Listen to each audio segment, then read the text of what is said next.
고린도전서 3장 1절에서 7절까지 말씀을 가지고 우리를 자라나게 하시는 하나님, 같이 한번 해보겠습니다. 우리를 자라나게 하시는 하나님, 우리를 자라나게 하시는 하나님. 하나님 우리를 자라나게 하세요. 어거스틴은 30세까지 예수님께 회심하기 전에는 세상적인 삶에 빠져서 방황했습니다. 그때 그의 어머니 모니카는 항상 성전에 나아가서 아들 어거스틴이 하나님께로 돌아오기를 눈물의 기도로 심었습니다. 그때 암브로시우스 주교가 아들 어거스틴의 구원을 위해 눈물로 기도하는 어머니 모니카에게 이런 말을 했습니다. 기도하는 자식은 반드시 돌아온다. 그러니 조금만 참아라. 이렇게 말했다고 합니다. 그 후 30살 무렵 어느 날 밀라노 정원에 있는 그곳을 걷고 있었는데 어디선가 어린이들이 부르는 집어 읽어라, 집어 읽어라는 노랫소리가 들렸습니다. 그때 그 소리가 자기에게 하는 말이라는 것을 깨닫고 집에 가서 성경을 펼쳤는데 로마서 13장 14절의 말씀이었습니다. 오직 주 예수 그리스도로 옷 입고 정욕을 위하여 육신의 일을 도모하지 말라. 이 말씀에 그의 영혼 속에 빛으로 가득 채워지는 것을 그는 느꼈습니다. 이제 모든 어둠은 물러갔고 세상적인 쾌락을 버리고 그리스도를 위해 살고 싶은 갈망이 생겼다고 합니다. 그는 남은 생을 수도원에서 무명인으로 지내려고 했지만 하나님의 섭리는 그를 존경받는 주교로 기독교의 위대한 신학자로 세우는 데 있었습니다. 그의 어머니의 모니카의 눈물의 기도로 심은 그 눈물의 그 씨앗이 하나님께서 그를 자라게 하셔서 결국 성 어거스틴이라는 위대한 하나님의 사람이 되었던 것입니다. 오늘 본문의 말씀은 고린도 교회의 성도들이 구원을 받았는데 영적으로 성장하지 못한 육신에 속한 자가 되었다는 것입니다. 이에 고린도 교회를 개척했던 바울 사도가 고린도 교인들을 향해서 시기와 분쟁을 하지 말고 또 나는 바울 파라고 다른 이는 아볼로 파라고 분열하는 당파주의에 있어서 벗어나라고 질책하는 것입니다. 그러면서 나는 심었고 아볼로는 물을 주었고 자라나게 하시는 이는 하나님이시라 이렇게 말씀하시는 것입니다. 결국 하나님이 모든 것을 다 이루신다는 것입니다. 사람은 인간은 아무것도 아니라는 거예요. 하나님의 주권에 따라서 이루신다는 것입니다. 오늘 본문을 중심으로 우리를 자라나게 하시는 하나님이라는 제목의 말씀으로 묵상을 하도록 하겠습니다. 먼저 우리를 자라나게 하시는 하나님은 성장 과정을 겪게 하시는 하나님이세요. 1절에 같이 한번 보겠습니다.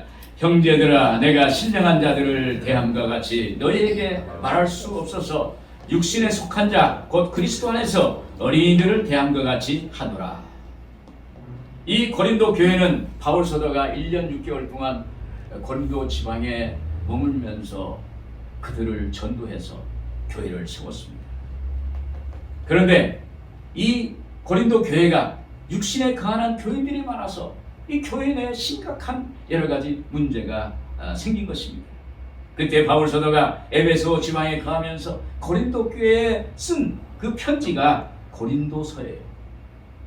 여기서 바울 사도는 고린도 교회가 내부 분쟁이 일어났는데 그 원인으로 고린도 교인들의 그 신앙적 미성숙함을 지적하는 것입니다. 본 말씀 1절에 보시면 형제들아 내가 신령한 자들을 대함과 같이 너에게 말할 수 없어서 육신에 속한 자 곧 그리스도 안에서 어린 아이들을 대함과 같이 하노라. 여기서 신령한 자는 성령으로 거듭나서 성령의 인도와 지배를 받는 성숙한 신앙인을 말합니다. 또 육신에 속한 자는 육에 속한 자처럼 구원받지 못한 사람이 아니라 예수 믿고 구원받았는데 여전히 육적인 것을 버리지 못해서 영적인 어린아이에 머물러 있는 그러한 신앙인을 말하는 거예요. 초보적인 신앙을 가진 사람을 말합니다. 그래서 바울은 고린도 교인들을 향해서 육신에 속한 자, 영적인 어린아이라고 이렇게 부르고 있습니다. 그리고 2절에 내가 너희를 젖으로 먹이고 밥으로 아니하였노니 이는 너희가 감당하지 못하였음이거니와 지금도 못하리라. 바울은 고린도 교인들에게 너희는 육신에 속한 자, 영적인 어린아이므로 어른들이 먹는 밥으로 하지 아니하고 어린아이가 먹는 젖으로 너희에게 먹였다고는 거예요. 이 말씀은 바울이 고린도 교인들을 향한 그 마음이 얼마나 안타까운 것을 표현하고 있습니다. 여러분, 우리 모두는 이 땅에 갓난아기로 태어나서 성장 과정이라는 단계를 통해서 우리가 발육하고 성장하게 됩니다. 어른으로 성장합니다. 어른이 되기까지는 여러 발육 과정을 겪어야 합니다. 만약에 어린아이가 기어야 할 단계인데 몸을 자기 힘으로 움직이지 못한다면 어떨까요? 만약에 아이가 걸음마를 해야 되는데 일어서지 못하고 거기에 머물러 있으면 부모의 심정은 어떨까요? 다른 애들은 아빠 엄마를 이렇게 부르는데 라고 하면서 말을 하지 못한다면 부모의 심정은 마치 바위를 가슴에 올려놓은 것 같은 그러한 무거운 마음일 것입니다. 바울 사도도 마찬가지입니다. 고린도 성도들이 자기가 전도해서 구원받아 하나님의 자녀가 됐는데 아직도 영적 어린아이에 머물러 있다는 것입니다. 그래서 바울은 답답함과 절망감을 누르면서 형제들아 이렇게 부르는 거예요. 이 말은 영적인 자녀들아 사랑한다. 네가 잘하지 못해도 나는 너를 영적으로 낳은 영적 부모이므로 너를 믿고 너를 사랑한다. 이런 말입니다. 내가 영적으로 점점 커져서 하나님께 영광을 돌렸으면 좋겠다. 라는 간절함을 말하고 있습니다. 여러분, 믿음은 성장돼야 돼요. 믿음은 커져야 돼요. 그때 하나님이 역사하십니다. 하나님이 기뻐하세요. 하나님이 좋아하세요. 그런데 여러분, 마태복음 19장 30절에 그랬습니다.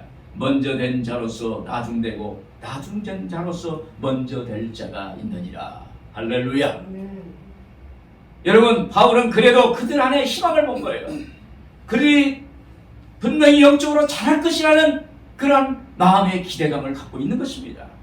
앞으로 성장하기를 기도하고 기대하는 것입니다. 잘 자랄 거라고 생각하는 것입니다. 그의 마음속에 희망이 있는 것입니다. 제가 오늘 집사님 이런 얘기를 하더라고요. 우리가 한 줄로 사람이 가다가 뒤로 돌아! 그러면 제일 앞에 있는 사람이 제일 꼬리로 오고 제일 끝에 있는 사람이 제일 앞으로 갈 수가 있다는 거예요. 할렐루야. 하나님 안에 그게 가능한 거예요. 오늘 우리는 희망이 있어요. 영적으로 성장할 수 있는 그러한 희망이 있고 그러한 소망이 있게 되는 것입니다. 또 영적인 어린아이의 형태에 대해서 말합니다. 3절에 너희는 아직도 육신에 속한 자로다. 너희 가운데 시기와 분쟁이 있으니 어찌 육신에 속하여 사람을 따라 행함이 아니리요. 영적인 어린아이의 모습은 어떻게 나타날까요? 무엇일까요? 고린도 교인들은 영적으로 성장하지 못해서 그의 마음속에 교인 간에 교회 내에서 서로 시기하고 분쟁한다는 거예요. 시기는 헬라어로 젤로스라는데 뜨거움, 열정, 열심이라는 의미입니다. 어떤 신학자는 이 열심이 바른 지식과 동행하지 않으면 이것이 바로 시기로 변한다는 거예요. 이 시기는, 이 젤로스는 하나님의 열심으로도 나타나고 인간의 시기심으로도 나타난다는 거예요. 여러분, 시기가 하나님의 열심으로 되기를 주 이름으로 축원을 드립니다. 그리고 분쟁은 헬라어로 에리스라고 하는데 다툼, 투쟁, 논쟁이라는 뜻입니다. 이러한 분쟁은 시기가 외적으로 표출될 때 분쟁이 생기는 거예요. 시기심을 밖으로 드러내면 분쟁이 된다는 말입니다.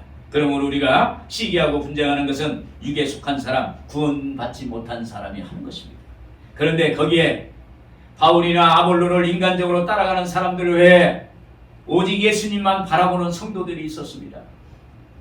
그들은 성도들 간에 시기하고 분쟁하고 교회가 사분 오열로 그리고 나누어지고 예수님의 몸인 교회가 찢어지는 것을 보고 그들은 마음이 아팠을 거예요. 이런 결과는 영적으로 성장하지 못한 고린도 교인들, 그리고 하나님이 알지 못한 것이 그러한 결과를 가져온 것입니다. 여러분, 이런 경우는 우리는 어떻게 할까요? 오직 하나님을 바라봐야 돼요. 우리를 자라게 하시는 하나님을 바라봐야 될 줄로 믿습니다. 그리고 하나님이 시기심이나 분쟁이나 당을 짓는 것이 하나님을 슬프게 한다는 것을 깨닫게 하시는 그러한 역사가 있어야 되는 것입니다. 하나님이 알게 하시고 자기 잘못을 보게 하시는 그러한 것이 있어야 되는 거예요. 사랑하는 여러분, 인간은 유한합니다. 그러나 하나님은 전지전능하세요. 주님이 너희가 얻지 못하면 구하지 아니하리라고 말씀한 것처럼 하나님, 내가 하나님 영적으로 성장하고 싶어요. 하나님, 내가 신령한 자가 되고 싶어요. 영적으로 성장해서 하나님께 영광 돌리는 사람이 되고 싶어요. 이런 기도를 할 때 하나님이 우리를 키워주실 줄로 믿습니다. 장성한 믿음이 되게 하는 놀라운 은혜를 우리에게 베풀어 주실 줄로 믿습니다. 오늘 여러분들에게 이러한 은혜가 있기를 주의 이름으로 축원을 드립니다. 우리를 자라나게 하시는 하나님은 각자에게 사명을 주시는 하나님이라는 것입니다. 5절 같이 한번 보겠습니다. 그런즉 아볼로는 무엇이며 바울은 무엇이냐? 그들은 주께서 각각 주신 대로 너희로 하여금 믿게 한 사역자들이니라.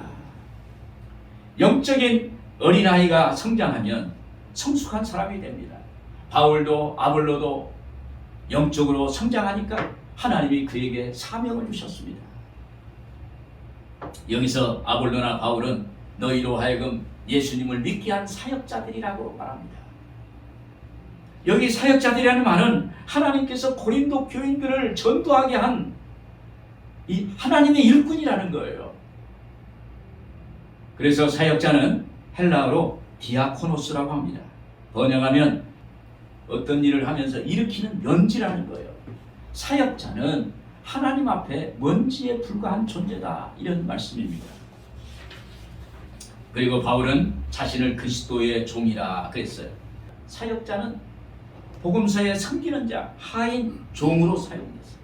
그래서 바울은 자신을 그리스도의 종이라 그랬습니다. 그래서 우리는 성도 교회들을 섬길 때 종처럼 섬겨야 됩니다. 그런데 나는 아볼로, 다른 사람은 바울, 이렇게 쫓아가는 것이 뭐냐 말이에요. 뭐냐 이렇게 말하는 것입니다. 이 말은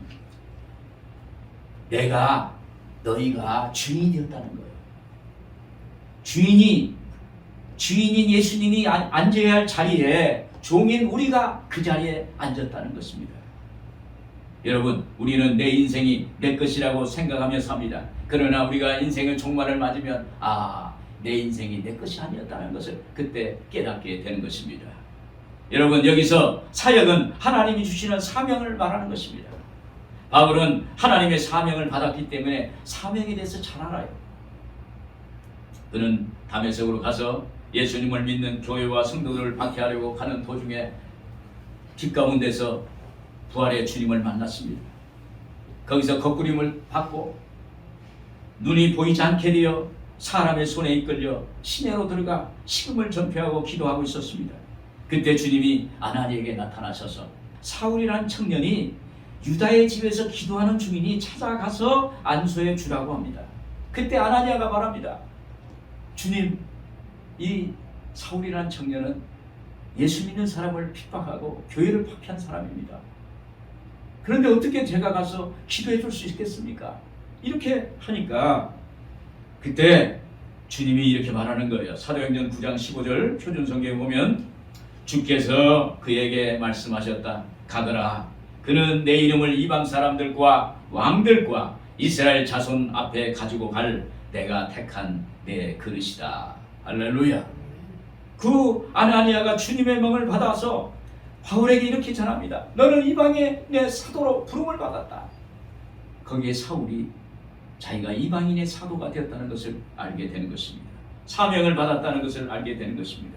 그는 고향 다소에 가서 10년, 아라비아 지방에 가서 3년, 13년의 세월을 지나고 있을 때 그때 바나바라는 사람이 안디옥 교회에서 와서 그에게 말합니다.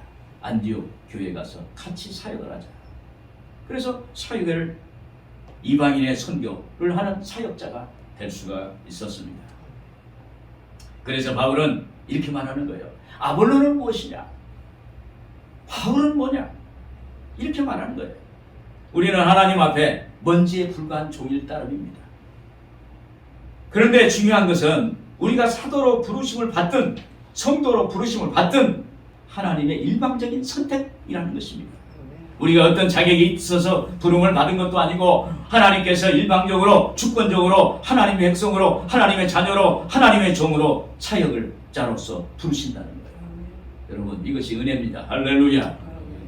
그러므로 내가 사역자라고 나를 주장할 수가 없다는 것입니다. 또 5절 하반절에 보면 그들은 주께서 각각 주신 대로 너희로 하여금 믿게 한 사역자들이니라. 여기서 바울도 아볼로도 은사가 다르고 사명이 각각 다르다는 것입니다. 여러분, 사명은 우리 인생의 방향성을 말합니다. 사명을 받은 사람은 그 사명에 쫓아서 가치에 따라서 인생의 방향이 달라져 가는 거예요. 바울은 자기의 사명이 이방인의 선교임을 알고 그것에 열중했습니다. 아볼로는 성경을 가르친 자로서 그 일에 잘했습니다. 여기 고린도 교인들에게는 뛰어난 언변을 가지고 있었기 때문에 바울이 그들을 보고 언변의 은사를 잘 활용하는 것을 봤습니다. 그래서 이렇게 칭찬하는 거예요. 그리스도의 증거가 너희 중에 견고하게 되었다. 이렇게 칭찬합니다. 여러분, 하나님이 우리에게 사명을 주시는데 각각 다릅니다. 그래서 자기의 사명을 알고 산다는 것은 굉장히 중요한 것입니다. 조지 뮬러 목사님은 독일 사람인데 영국에서 유학을 했습니다. 이제 신학교를 졸업하고 자기의 방향을 신학 사역의 방향을 어떻게 할 것인가 이렇게 고민하고 기도하는데 템스 강변을 걷고 있었어요. 그런데 하나님의 음성이 그에게 들렸습니다.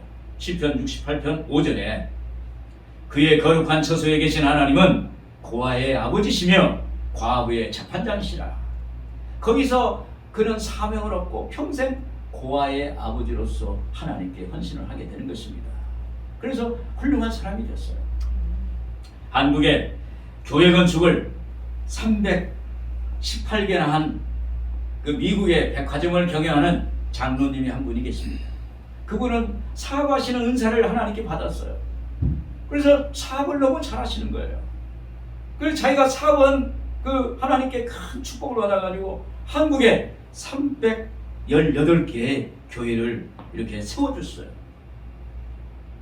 나이가 90세인데도 은퇴하지 않고 여전히 사업을 하고 계신답니다. 그분은 자기의 사명이 사업이라는 거예요. 할렐루야. 그래서 은사 받은 대로 자기 사명을 다하고 있음을 우리가 봅니다. 우리가 신앙생활하면서 이것저것 봉사하고 그 헌신하다 보면 내 몸에 딱 맞는 그러한 옷이 있습니다. 그 사명이 있어요. 그것이 바로 자기에게 하나님이 주신 사명입니다. 또 바울처럼 하나님이 특별히 주시는 사명이 있어요. 너는 이방인의 사도가 되라. 또 하나님 앞에 이렇게 내국의 그 교회를 하는 목사가 되라. 이런 사명을 특별히 주는 게 있습니다. 마음이나 육신으로 아픔이나 고통의 과정을 겪으면서 그것을 해결해 주심으로 하나님의 은사를 받아서 사명을 갖게 되는 것도 있습니다. 여러분, 사명을 받은 사람은 주변 사람이나 환경을 바라보지 않습니다. 오직 앞만 바라봐요. 사명을 바라봐요. 사명은 주신 그 하나님을 바라보는 것입니다. 바울은 이런 고백합니다. 나의 달려갈 길과 주 예수께 받은 사명, 곧 하나님의 은혜를 복음을 전하는 일에는 내 생명도 귀한 것으로 여기지 않겠다. 이런 고백을 합니다. 하나님이 사명 주셨으니 달려가야 되는 거예요. 우리 인생도 우리의 믿음도 교회 생활도 하나님이 특별히 나에게 주신 것이 있습니다. 그것을 위해서 달려가는 것입니다. 그때 하나님이 우리를 믿음을 성장시키시고 우리를 크게 하시고 하나님이 우리를 자라게 하시는 그런 역사가 있게 될 줄로 믿습니다. 끝으로 마침내 우리를 자라나게 하시는 하나님이시라는 것입니다. 6절 7절에 보겠습니다. 나는 심었고 아볼로는 물을 주었으되 오직 하나님께서 자라나게 하셨나니 그런즉 심는 이나 물주는 이는 아무것도 아니로되 오직 자라게 하시는 이는 하나님뿐이니라. 할렐루야. 여기서 바울은 심었고 아브라함은 물을 주었고 그리고 하나님께서 하신 일을 각각 비교하면서 말씀하고 있습니다. 그런데 헬라 원문을 보면 사도 바울은 이 말씀을 하면서 자신과 아볼로가 했던 심고 물을 준 일은 과거형으로 이렇게 언급한 반면에 일을 자라나게 하기는 하나님이 사역을 미완료 과거형으로 표현하고 있습니다. 이것은 바울과 아볼로가 한 일은 교회나 우리 삶 속에서 과거의 한때 일로 이미 끝난 일시적인 사역이라고 표현합니다. 그러나 이를 이어받아 나무를 계속 자라나게 하시는 하나님의 일은 지금도 계속적으로 일을 이루고 가신다는 거예요. 그리고 완성시킨다는 것입니다. 여러분, 이것은 바로 교회나 인생의 궁극적인 주체는 하나님이시라는 것입니다. 하나님이 모든 일의 주관자가 되신다는 것을 믿기를 주 이름으로 축원을 드립니다. 시편 127편 1절에 그랬습니다. 야훼께서 집을 세우지 아니하시면 세우는 자의 수고가 헛되며 야훼께서 성을 지키지 아니하시면 파수꾼의 깨어있음이 허사로다. 하나님이 집을 세워 주셔야 돼요. 하나님이 성을 지켜야 주셔야 돼요. 우리 나라도 지켜주셔야 돼요. 우리 가정도 하나님이 지켜주셔야 돼요. 우리 사업도 우리 직장도 하나님이 지켜주셔야 되는 것입니다. 그러면 돼요. 그러면 됩니다. 하나님이 하세요. 부동산업을 하는 집사님이 한동안 분양이 안 돼서 힘든 시기를 보내고 있었답니다. 그때 새벽마다 교회 나와서 하나님 집을 팔아주세요. 집이 분양되게 해주세요. 집이 빨리 분양돼야 됩니다. 이렇게 하나님께 기도를 했답니다. 그런데 어느 날 하나님께서 기도하는 가운데 응답을 주셨어요. 말씀을 주셨어요. 성공을 위해서 기도하지 말고 의롭게 사는 것을 구해라. 하나님의 뜻에 맞게 살아라. 이러한 말씀이 충격적으로 그에게 다가왔어요. 자기는 그동안 하나님께 분양되게 해주세요. 돈을 주세요. 돈 하고 하나님께 기도했던 것을 깨닫고 회개를 했답니다. 그의 마음속에 갑자기 분양 안 된 집을 한국의 안식년으로 들어온 선교사님에게 이렇게 쓸 수 있도록 내놔야겠다는 마음이 생겼어요. 그래서 안식년에 오신 그 선교사님들에게 자기의 집을 대여하고 그리고 거기에 쓸 수 있게 해주셨어요. 그래서 선교사님들이 많은 편의를 봤습니다.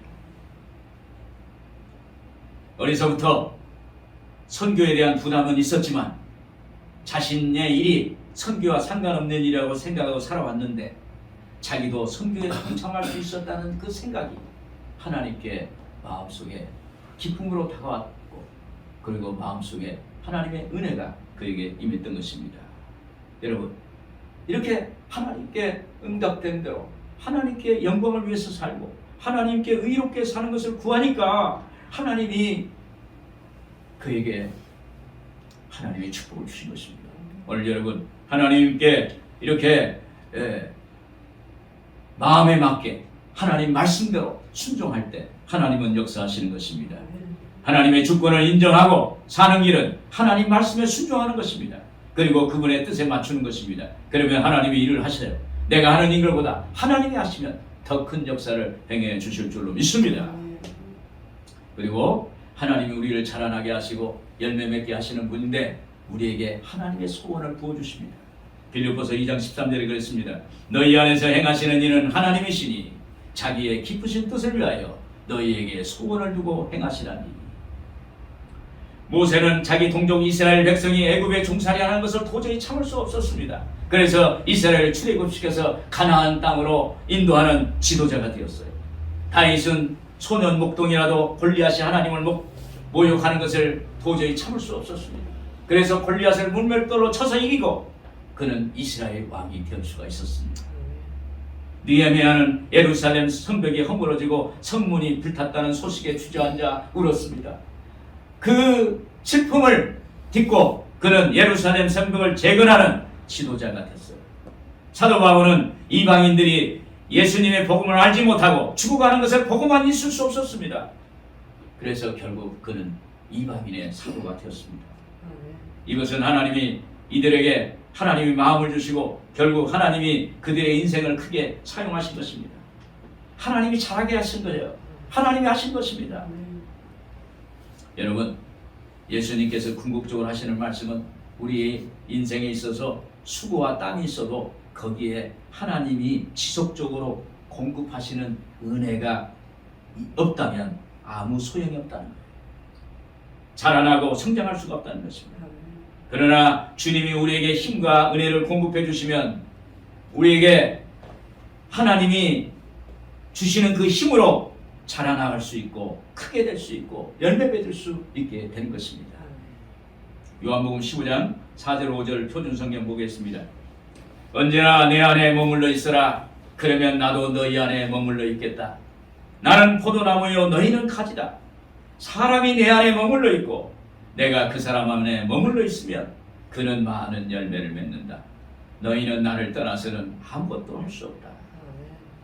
여러분, 예수님 안에 거한다는 것은 예수님 말씀대로 사는 것입니다. 예수님께 마치 포도나무에 거하는 가지처럼 예수님께 붙어 있으면 예수님이 공급해 주시는 힘과 은혜로 우리는 능히 살아갈 수가 있는 것입니다. 그래서 우리는 하나님이 공급하시는 힘과 능력과 은혜로 사업을 성공할 수가 있는 것입니다. 예수를 입는 시간이라는 책 저자 시게마츠 목사님은 자기가 대학원 공부할 때 안식일을 지키기 위해서 시작했답니다. 매주 월요일 아침에 시험이 있었는데 안식일을 24시간 지켰어요. 주일날 지켰어요. 그리고 주일날 저녁에 시험 공부를 했는데 자기가 놀랄 정도로 시험 성적이 높았는 거예요. 할렐루야. 여러분, 주일 지키면 공부도 잘 돼요. 주일 지키면 사업도 잘 돼요.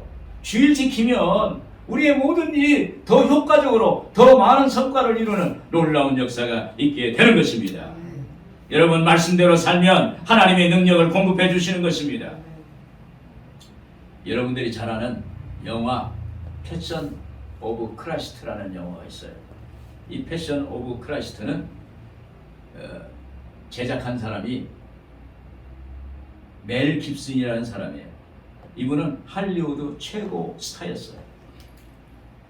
그런데 그가 대중의 환호 속에서 살다 보니까 거기에 교만해졌고 그리고 술과 마약, 도박에 빠져서 지내게 됐어요.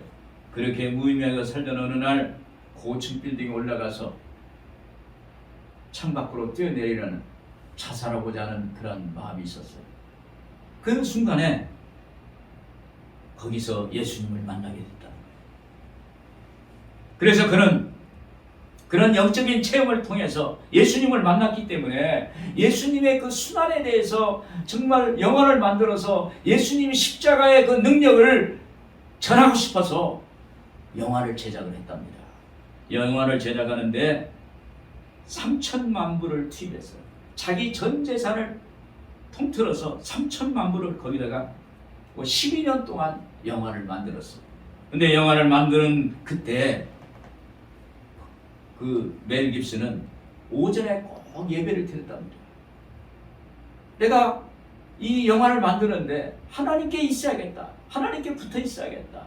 하나님의 은혜를 받고 우리가 영화를 제작해야 한다. 그래서 오전에 예배를 드리고 영화를 제작했더니 촬영하는 동안 거기에 모든 멤버들이 다 예수를 믿게 되고 변화되고 회심하게 되고 그들이 변화됐어요. 변화된 사람이 영화를 제작하니까 패션 오브 크라이스트, 세계적인 최고의 명화가 된 거예요. 할렐루야. 여러분, 우리는 예수님 안에 있어야 돼요. 예수님께 포도나무 가지처럼 붙어 있어야 됩니다. 예수님이 영적으로 육적으로 환경적인 그 복을 우리에게 공급해 주세요. 은혜를 공급해 주세요. 그러면 영혼이 잘 되고 범사가 잘 되고 강건한 역사가 나타나게 되는 것입니다. 결론적으로 하나님은 우리가 영적으로 어린아이로 있기를 원하지 않습니다.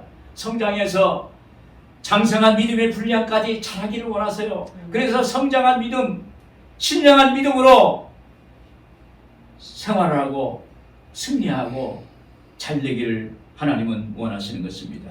오늘 여러분 한 가지 중요한 것은 하나님만이 오늘 우리를 자라나게 하신다는 거예요. 오늘 여러분 자라나게 하시는 하나님이 여러분들과 함께 하기를 주님의 이름으로 축원을 드립니다. 기도하겠습니다.